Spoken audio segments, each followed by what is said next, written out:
Back we swing now again to the north to learn about their next king, Zechariah, son of Jeroboam II.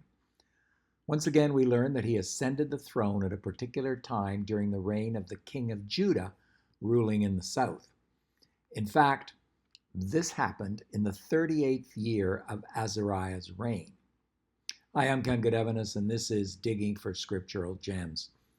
Thanks for joining us as we study 2 Kings chapter 15, verses 8 to 16. Commentator Meyer tells us that this section of 2 Kings chapter 15 begins the story of 5 kings over Israel. Quote, he says, "This chapter anticipates the final overthrow of this kingdom of the tribes. It describes the corruption and disorganization that made them the easy prey of Assyria." End of quote. Now there's something else packed in that first verse of this passage, verse 8. We're told this happened in Samaria, but more interestingly, we learn he became king for just 6 months. Verse 9 tells us he did evil in the sight of the Lord, as his fathers had done in Israel. Welcome to the club, Zechariah. Verse 10 tells us that Shallum, the son of Jabez, conspired against him, struck him in front of his own people, and killed him. The NAT says that took place in Ibleam.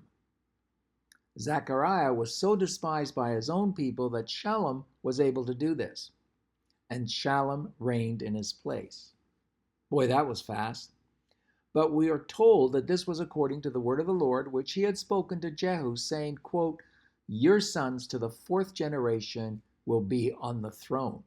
2 Kings chapter 10, verse 30. The assassination of Zechariah fulfilled that message of the Lord's. The Jehu dynasty ended.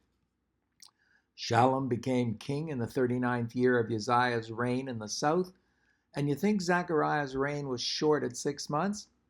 Shallum reigned for only 1 month. Guzik points out that the writer of 2 Kings had no moral comment to make on the brief reign of Shallum. Perhaps he did not reign long enough to show himself either good or bad. Certainly the violence that marked both his rise to and fall from power shows that he did not reign with the blessing of God. Now hold on to your seat. After him came Menahem, son of Gadi, who went up to Samaria from Tirzah, struck Shallum. Remember, Shallum had struck his predecessor. Now somebody strikes him, Menahem strikes him and kills him, and of course becomes king in his place, also in the same year, the 39th year of King Azariah in the south. Now, according to Josephus, Menahem was commander of Israel's forces at the time. Menahem then attacked the city of Tifsha, or Tapua, its inhabitants, and those in the surrounding areas, because they didn't surrender to him. And here's the ugly part, quote, "He ripped up all its women who were with child," end of quote. This city on the Euphrates was the border city of Solomon's kingdom, 1 Kings chapter 4, verse 24. Still, even though he did that, he became the next king of Israel. This shows the depths of brutality and ungodliness of the times. He did evil in the sight of the Lord.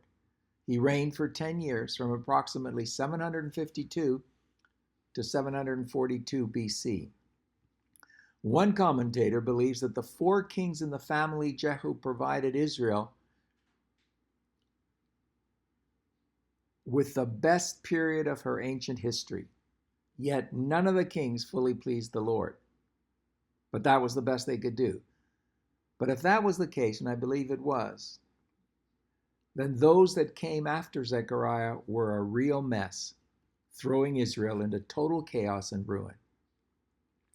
Next time, we'll take a look at what happens to a nation who has ignored pleasing God. Join us for that.